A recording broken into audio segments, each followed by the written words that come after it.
Good morning students. आज हम plus 1 chemistry में chemical bonding and molecular structure यानी कि यूनिट फॉर्म में वैलेंस बॉन्ड थ्योरी के बारे में स्टडी करेंगे। तो वैलेंस बॉन्ड थ्योरी के अंदर दो एस्पेक्ट्स हैं, energy consideration and orbital overlap concept. तो पहले हम लेते हैं on the basis of energy consideration.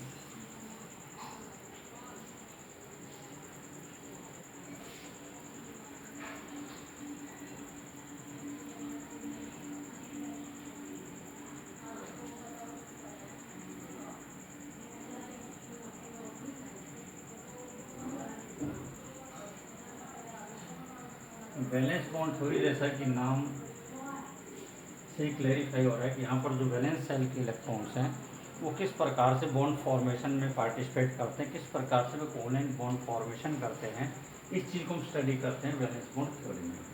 तो पहले हम ले लेते हैं energy consideration point of view से। जब दो एटम्स एक दूसरे के नज़दीक आते हैं तो उनके इलेक्ट्रॉन क्लाउड से एक दूसरे के साथ इंटरेक्ट करते हैं, और हम जानते हैं कि इलेक्ट्रॉन्स के ऊपर नेगेटिव चार्ज है। तो नेगेटिवली चार्ज पार्टिकल्स जब एक दूसरे के क्लोज में आएंगे तो एनर्जी में क्या चेंज होगा वो हम देखते हैं इनके एनर्जी कंसिडरेशन के द्वारा, यानी potential energy versus distance, internuclear जो डिस्टेंस है उसके बीच में ग्राफ के द्वारा। हम ले लेते हैं हाइड्रोजन एटम के लिए potential energy and internuclear distance यानी कि डी को रिप्रेजेंट कर देते हैं इंटरन्यूक्लियर डिस्टेंस के द्वारा लेते हैं। तो होता क्या है कि जब कोई भी एटम एक दूसरे से जब काफ़ी दूर हैं तो उनकी अपनी फिक्स एनर्जी है, जो कि हम मान लेते हैं कि सपोज करिए कि वो एनर्जी यहाँ पर है। अब जैसे जैसे आप इसको नज़दीक लाते हैं वैसे वैसे पहले क्या होता है कि जो पोटेंशियल एनर्जी है वो डिक्रीज होती है और ये मिनिमम लेवल पर पहुंच जाती है। उसके बाद अगर हम उससे ज़्यादा क्लोज लेकर के आते हैं एटम्स को तो इनकी जो पोटेंशियल एनर्जी है वो इंक्रीज होना स्टार्ट हो जाती है। ये जो पॉइंट है यहाँ पर जो इसकी एनर्जी है वो मिनिमम है और इस डिस्टेंस को हम मान लेते हैं डी है। यहाँ पर इसकी जो पोटेंशियल एनर्जी है मिनिमम है। अब हमें पता है कि जब एनर्जी मिनिमम होती है तो स्टेबिलिटी क्या होती है, मैक्सिमम होती है। मीन्स जब दो हाइड्रोजन एटम्स डी नॉट की डिस्टेंस पर होंगे तो उनके जो स्टेबिलिटी है वो मैक्सिमम होगी, यानी उनके बीच से बॉन्डिंग स्ट्रॉन्गेस्ट होगी। अब इसको हम समझने की कोशिश करते हैं कि ऐसा क्यों होता है, कौन से कारण हैं जो इसमें अपना रोल प्ले करते हैं। सपोज करिए कि हमारा हाइड्रोजन एटम है, ये इसका न्यूक्लियस है और ये हाइड्रोजन एटम पहला सेल है जिसके अंदर ये इलेक्ट्रॉन प्रेजेंट है जिसे हम ई के द्वारा रिप्रेजेंट करते हैं। दूसरा हाइड्रोजन एटम, इसका ये न्यूक्लियस है, ये इसका ऊपर सेल है और ये इसका इलेक्ट्रॉन प्रेजेंट है, जो कि अपोजिट स्पिन के द्वारा हैं एक दूसरे से opposite spin. Now what will happen, जब से ही ये दो एटम एक दूसरे के नज़दीक आएंगे यहाँ पर दो प्रकार की फोर्स एक साथ ऑपरेट करना स्टार्ट कर देंगी। कौन कौन सी फोर्सेस करेंगी, यहाँ पर जो न्यूक्लियस है उसके ऊपर पॉजिटिव चार्ज है, जो सेल है उसके ऊपर नेगेटिव चार्ज है। इनका मतलब है कि यहाँ पर पॉजिटिव और नेगेटिव के बीच में भी होगा, पॉजिटिव पॉजिटिव और नेगेटिव नेगेटिव के बीच में भी फोर्सेस ऑपरेट करेंगे। पहले हम ले लेते हैं फोर्सेस ऑफ अट्रैक्शन ले लेते हैं। ये जो इलेक्ट्रॉन है it will be attracted by this nucleus. तो ये जो है ये एक दूसरे को क्या कर रही है, अट्रैक्ट कर रही है।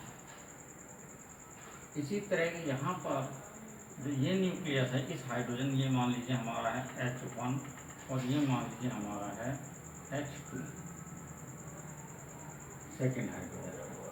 तो इसका जो न्यूक्लियस है इस H2 का इलेक्ट्रॉन H1 के न्यूक्लियस के द्वारा अट्रैक्ट किया जाएगा। तो यहाँ पर जो फोर्सेस हैं ये जो दोनों फोर्सेस जो हमने सॉलिड लाइन के द्वारा रिप्रेजेंट किए हैं ये फोर्स ऑफ अट्रैक्शन को रिप्रेजेंट कर रहे हैं।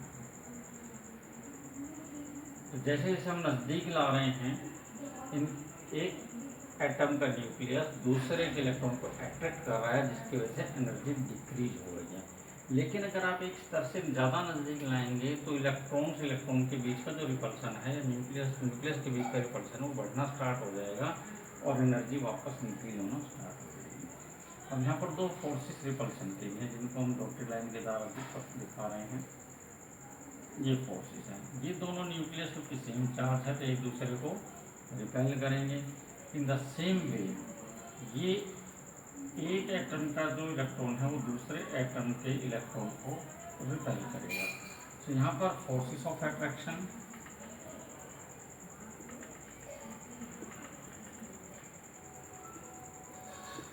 Is equal two forces of repulsion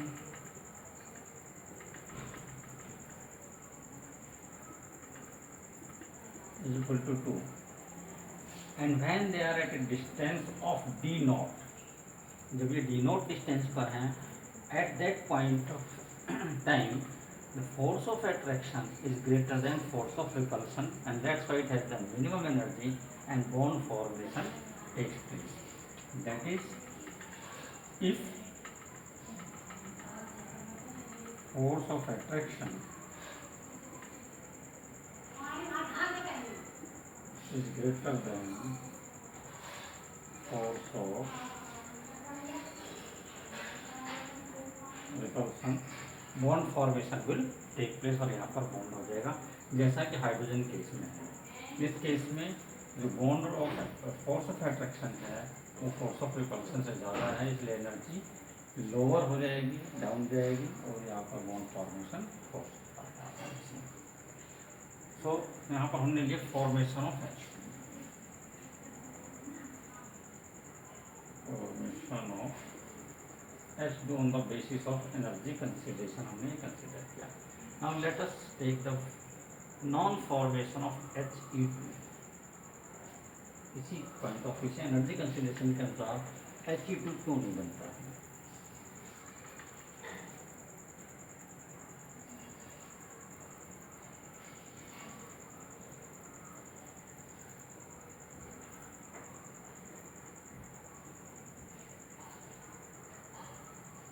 H2 molecule तो बन जाता है लेकिन He2 मॉलिक्यूल नहीं होता है।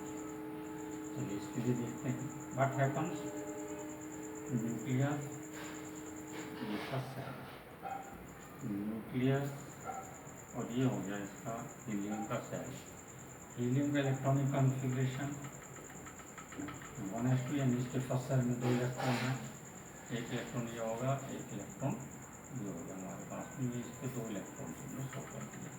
इन द सेम वे दूसरा जो हीलियम है इसके पास ये 2 इलेक्ट्रॉन ये शो हो गए। Now let us see what are the forces of attraction that takes place. This electron will be attracted by the nucleus, this electron is also attracted by the nucleus. इसी प्रकार से helium 2 जो है उसके electron को ये attract कर रहे हैं, इसी प्रकार से इस इलेक्ट्रॉन को भी ये न्यूक्लियस अट्रैक्ट करेगा। मीन्स एक एटम का इलेक्ट्रॉन दूसरे का न्यूक्लियस एक दूसरे को अट्रैक्ट करेंगे। तो फोर्सेस ऑफ अट्रैक्शन यहाँ पर हमारे पास हो गया, forces of attraction is equal to 4। अब इसी प्रकार से फोर्सेस ऑफ रिपल्शन देखते हैं। मैं अलग से डायग्राम बना के दिखा रहा हूँ इसको।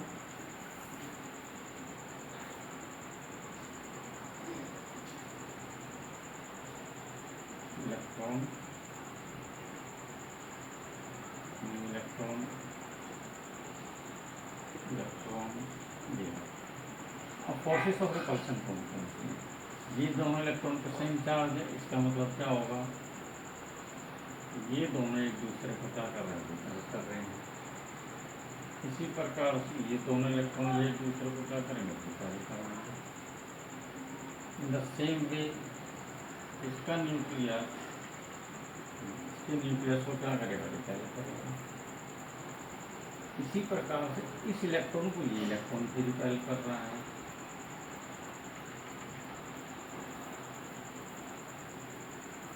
इसी तरीके से this electron is also repelling this electron, ये number of forces of repulsion,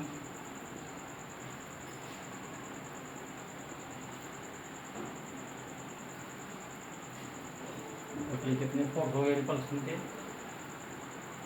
1 2 3 और ये 4 और ये 5। So number of forces of repulsion is equal to 5। So force of attraction 4 है, फोर्स ऑफ रिपल्सन 5 है, तो नेट रिजल्ट क्या हुआ,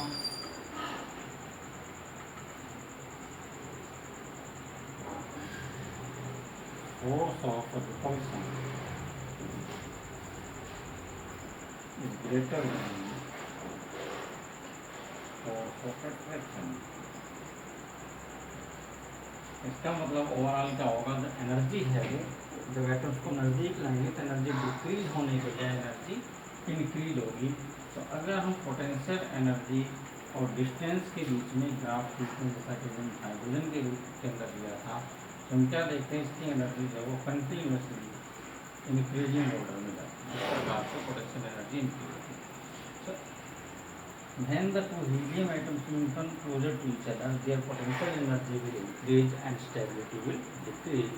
It means it is not favored by the formation of He2 molecule।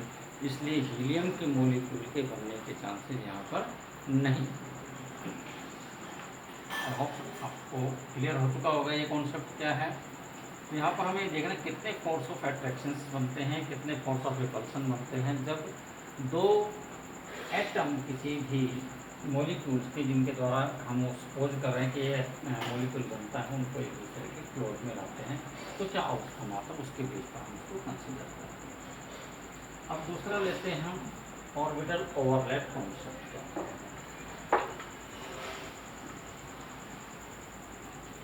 यहाँ पर कुछ एक क्वेश्चन कर सकते हैं, हालांकि सारे एक्सप्लेन नहीं पॉसिबल नहीं कि सभी मॉलिक्यूल्स फॉर्मेशन को एक्सप्लेन किया है।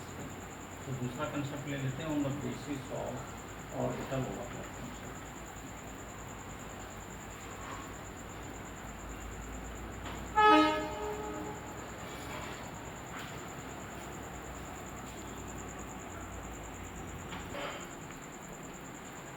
ऑर्बिटल ओवरलैप कंसेप्ट इस बात पे डिपेंड करता है कि एक्चुअल में क्या होता है, जो ऑर्बिटल है उसके अंदर मैक्सिमम 2 इलेक्ट्रॉन हो सकते हैं और अपोजिट स्पिन के साथ होंगे। तो इसका मतलब ये हुआ कि ऐसे तो एटम्स जिनके वैलेंस सेल में कोई ऑर्बिटल इनकम्प्लीटली फिल्ड है, यानी कि हाफ फिल्ड ऑर्बिटल्स हैं, अगर वो एक दूसरे के क्लोज में आएंगी तो these orbitals can overlap with each other and as a result they can form a bond with each other. तो इसी चीज़ को हम लेकर के चलते हैं। यहाँ पर सपोज करिए कि ये हमारे पास एक ऑर्बिटल है, इसके अंदर ये इलेक्ट्रॉन है, इस डायरेक्शन मूव कर रहा है। दूसरा ये ऑर्बिटल है, इसमें यहाँ पर इलेक्ट्रॉन है, ये अपोजिट डायरेक्शन में मूव कर रहा है। तो अगर ये ऑर्बिटल एक दूसरे के साथ में ओवरलैप कर जाती हैं तो ये दोनों इलेक्ट्रॉन जो कि अपोजिट स्पिन के साथ हैं वो मिक्सअप हो जाएंगे। ये सपोज करिए इनका न्यूक्लियस, यहाँ पर हम डॉट के द्वारा दिखा रहे हैं न्यूक्लियस को। तो हालांकि ऐसा नहीं है कि ये इलेक्ट्रॉन्स यहीं पर रहेंगे, they keep on changing their position, but they will spend most of the time in the overlap region. ये ओवरलैपिंग का पोर्शन इसके बीच में ज़्यादा समय गुजारेंगे, and that's why they will be attracted to each other and this results in the formation of bond. इसकी वजह से यहाँ पर एक बॉन्ड इनके अंदर बन सकता है। इसको हम एक्सप्लेन करते हैं by the taking some example. Orbital overlap के लिए कुछ एग्जाम्पल ले लेते हैं। फॉर एग्जाम्पल पहला हम ले लेते हैं फॉर्मेशन ऑफ H2 ही ले लेते हैं। फॉर्मेशन ऑफ H2 हाइड्रोजन में न्यूक्लियस हो गया पॉजिटिवली चार्ज, ये इसमें इलेक्ट्रॉन है, पॉजिटिव इलेक्ट्रॉन है, और ये इसकी डायरेक्शन प्लस दूसरा हाइड्रोजन हमने लिया, इलेक्ट्रॉन है,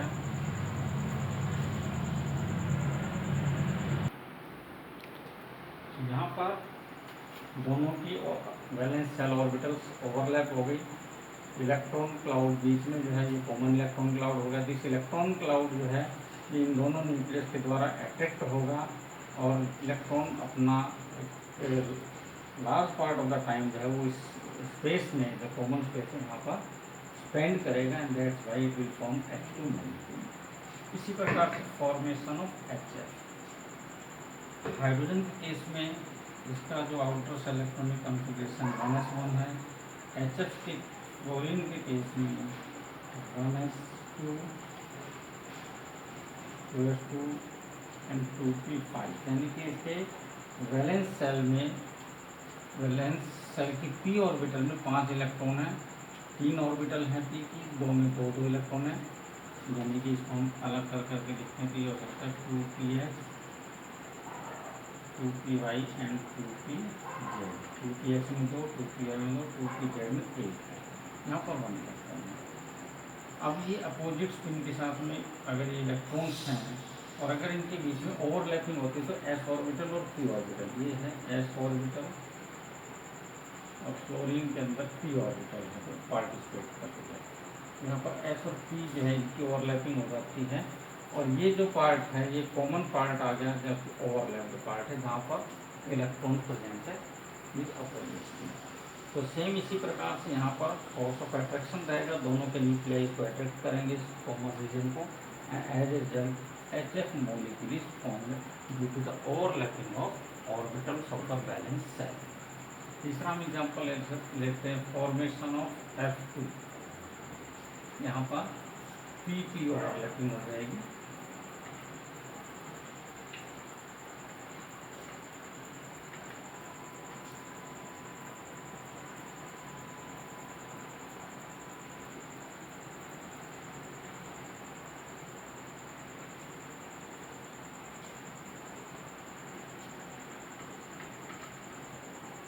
फ्लोरीन का फर्स्ट जो एटम है उसके पास ये 3 ऑर्बिटल्स हैं, ये orbital px py pz, pz में 1, px और py में 2 प्लस दूसरा fluorine atom, these are the orbitals of the second fluorine, 2 2 और यहाँ पर 1 इलेक्ट्रॉन के पास में F, ये electron it will undergo head to head overlapping। तो ये जो ऑर्बिटल्स हैं एक दूसरे के साथ में ओवरलैप करेंगे,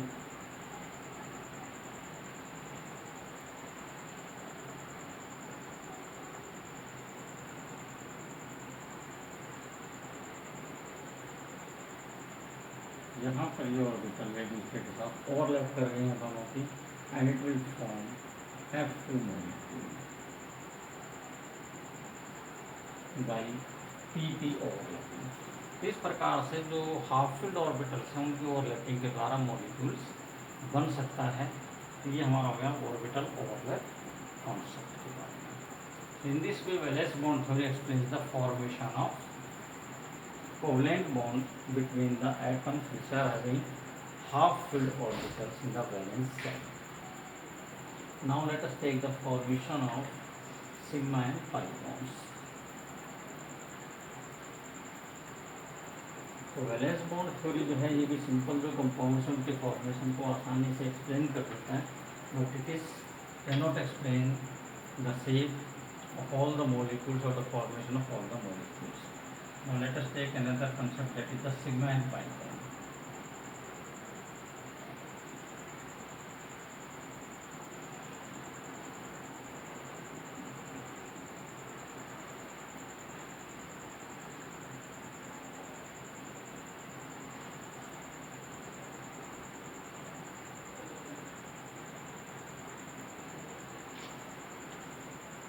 इसको साइन के द्वारा रिप्रेजेंट किया जाता है सिग्मा बॉन्ड को। सिग्मा बॉन्ड कब बनता है? The bond it is formed by the overlapping of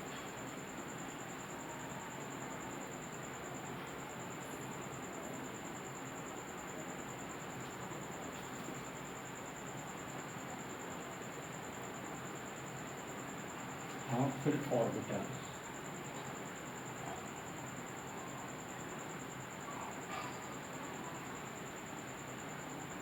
along their internuclear axis.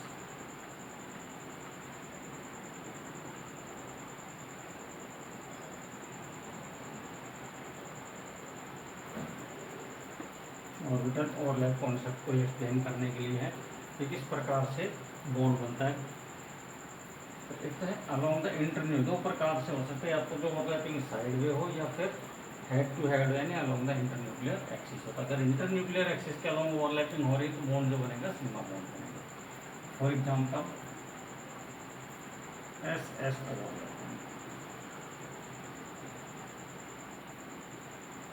Means दोनों ही जो एटम है उनके अगर एस ऑर्बिटल्स ओवरलैप करती हैं तो जैसा कि हमने H2 मॉलिक्यूल के अंदर देखा, ये एस ऑर्बिटल है, स्फेरिकल है, एस ऑर्बिटल जो कि स्फेरिकल ऑर्बिटल्स हैं।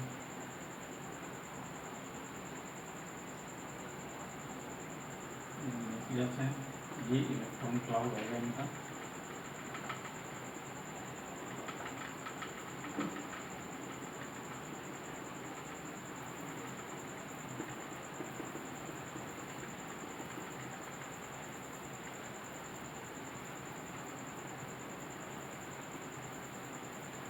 अगर ये दोनों ऑर्बिटल एक दूसरे के साथ ओवरलैप कर जाती हैं तो कुछ ये पोर्शन ऐसा होगा जो कि कॉमन पोर्शन होगा, जिसका न्यूक्लियर दिखा सकते हैं।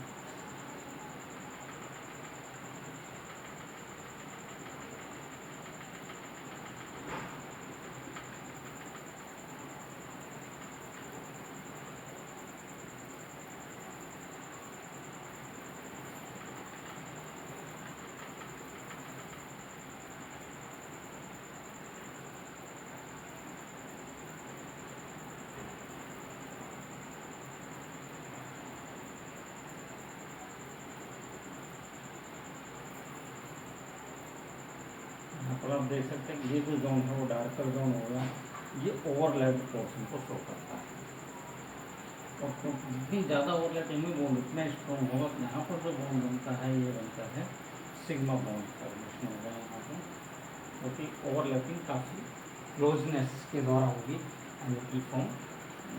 इसको अगर हम थोड़ा सा मॉडिफाई करें तो ये बनने के बाद में एक्चुअल में क्या होगा, ये वाला पोर्शन कॉमन हो गया तो इसको आप ऐसे दिखा सकते हैं। तो जो शेप है वो थोड़ी सी चेंज हो गई, इस प्रकार की ऑर्बिटल किस तरह से हो गया तो जो इलेक्ट्रॉन क्लाउड है वो इस प्रकार से हो गया। तो एसएस ओवरलैपिंग के द्वारा आप सिग्मा बॉन्ड बना सकते हैं। दूसरा भाई P overlapping of orbitals,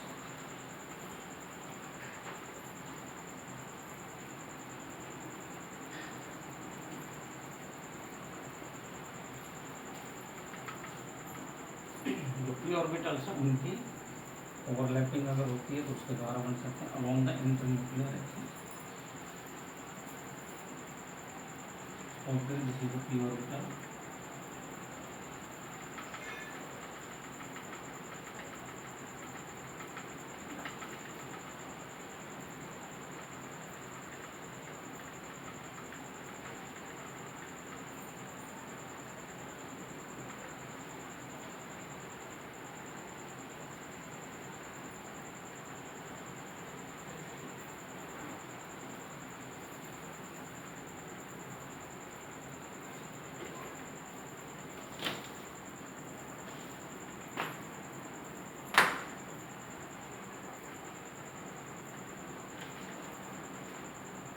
under side internuclear axis के अलोंग के अंदर ये ओवरलैपिंग हो जाती है ऑर्बिटल्स की। तो ये जो पोर्शन है इसके अंदर इलेक्ट्रॉन क्लाउड काफ़ी डेंस हो जाएगा।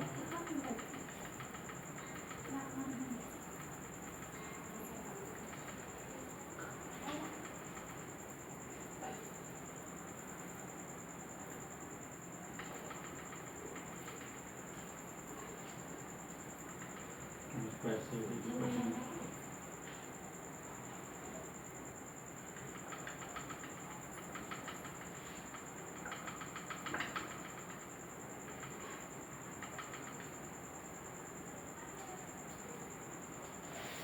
Sigma bond formation.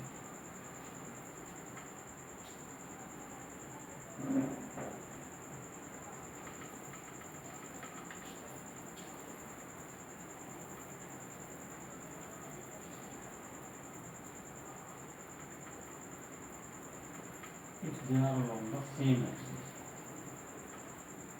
या तो दोनों या तो पी एक्स में है या दोनों पी वाई में है या दोनों पी जेड में, यानी पी एक्स के साथ, पी वाई के साथ, पी जेड के साथ में ओवरलैप करेंगे अलग अलग।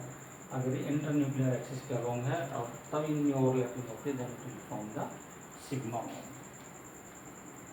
तीसरा हो सकता है एस और पी ऑर्बिटल के बीच by overlapping of s and p orbitals.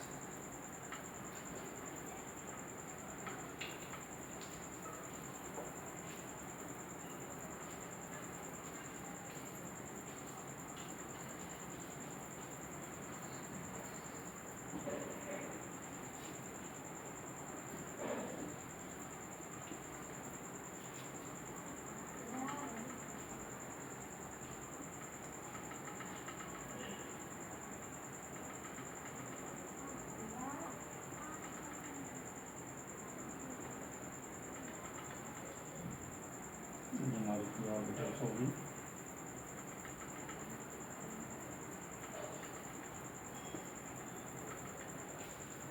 If an overlapping takes place,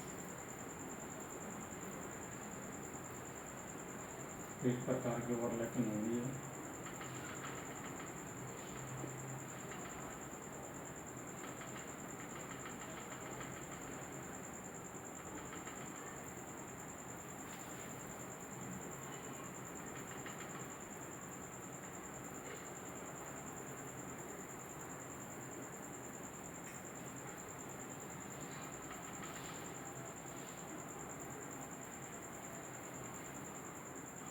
The region of space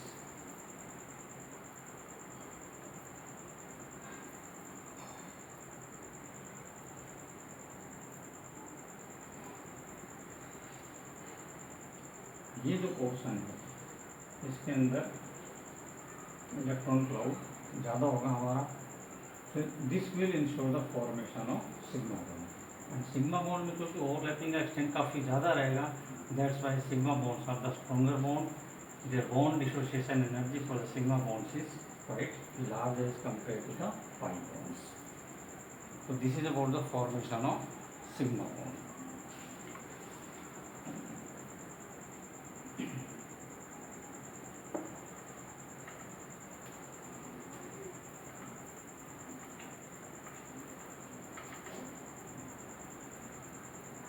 Now let us take the pi bond.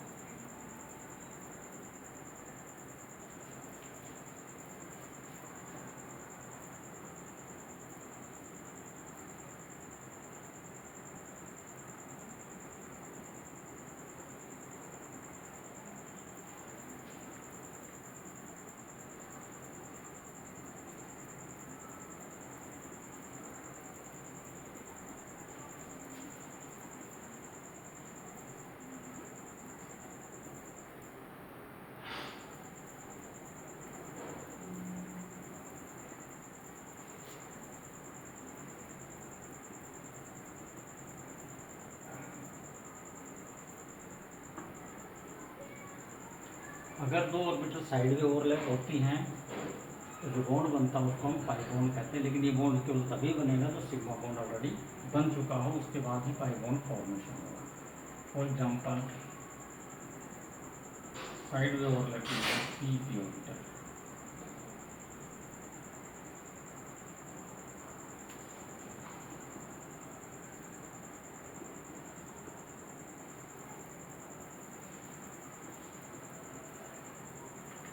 Side में overlapping of p p orbitals. तो suppose करिए कि दो orbitals हैं जो एक दूसरे के पैरेलल हैं, पी ऑर्बिटल्स, पी ऑर्बिटल है, दूसरी जो पी ऑर्बिटल है, और दोनों ही एक दूसरे के पैरेलल ऑर्बिटल्स हैं जिनके इलेक्ट्रॉन क्लाउड्स हो गए।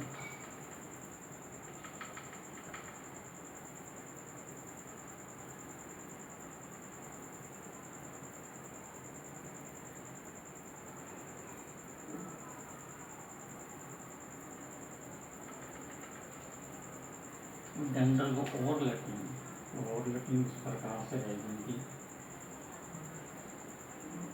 स्मॉल एक्सटेंट में एक दूसरे के साथ में ओवरलैप हो जाएंगे ऑर्बिटल्स।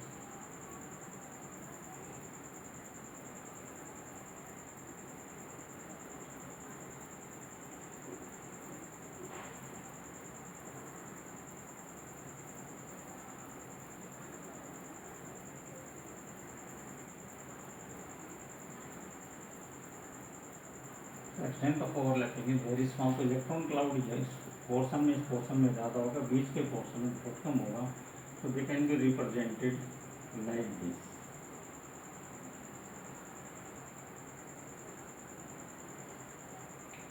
जो इलेक्ट्रॉन क्लाउड है उसको इस प्रकार से रिप्रेजेंट कर सकते हैं।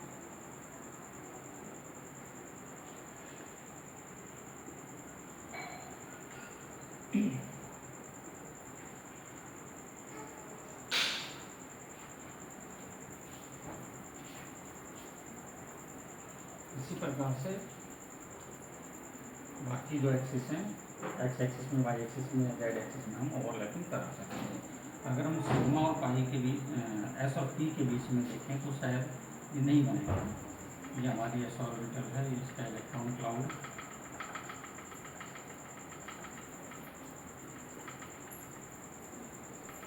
जहाँ पर अगर हम साइड ओवरलैपिंग कराने की कोशिश करेंगे तो side way overlapping will be negligible.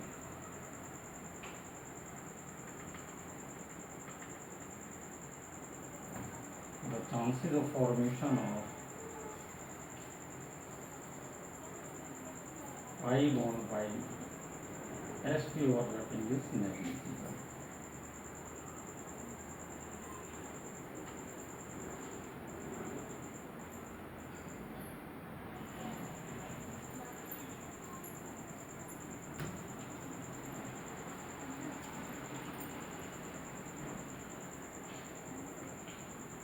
Insufficient overlapping, जो ओवरलैपिंग है insufficient है, therefore pi bond is not formed।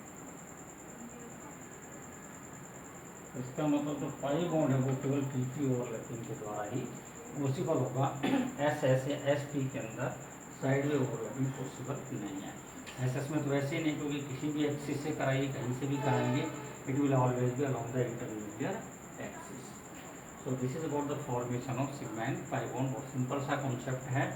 When two half-filled atomic orbitals combine along the internuclear axis, they form sigma bond. If they combine undergo overlapping sideway, then they form the pi bond। कुछ differences है sigma bond और pi bond के बीच में।